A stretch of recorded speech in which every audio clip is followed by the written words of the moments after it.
Bahaya ancaman penyebaran paham radikalisme terutama terhadap anak-anak kini telah bertransformasi melalui ruang digital. Mengantisipasi hal tersebut, sejumlah tokoh agama beserta jemaah Majelis Nurul Amin menggelar pengajian di Desa Bumi Arjo Makmur.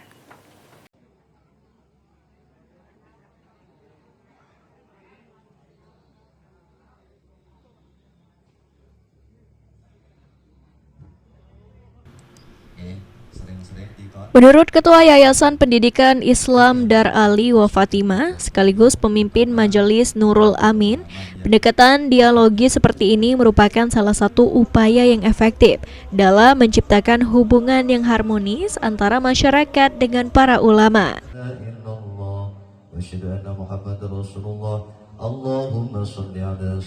Saat ini anak-anak yang berada dalam fase perkembangan dinilai rentan terhadap narasi ekstrim, sehingga jika tak dibarengi dengan pendampingan dan literasi digital memadai akan berdampak negatif terhadap anak-anak.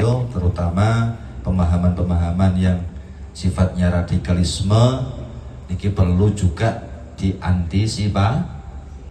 Tahun 2025 lalu menjadi momentum meningkatnya migrasi aktivitas terorisme ke ruang digital.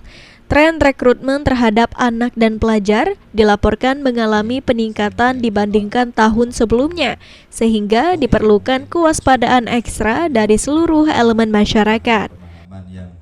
Sifatnya itu kami selalu menghimbau kepada seluruh masyarakat maupun jamaah bagaimana generasi muda kita jangan sampai ada yang terpapar radikalisme. Oleh itu kami ucapkan terima kasih atas kehadirannya.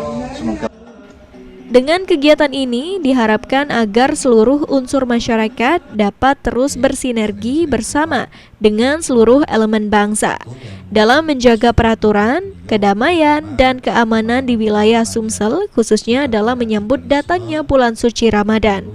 Tim Liputan, PAL TV.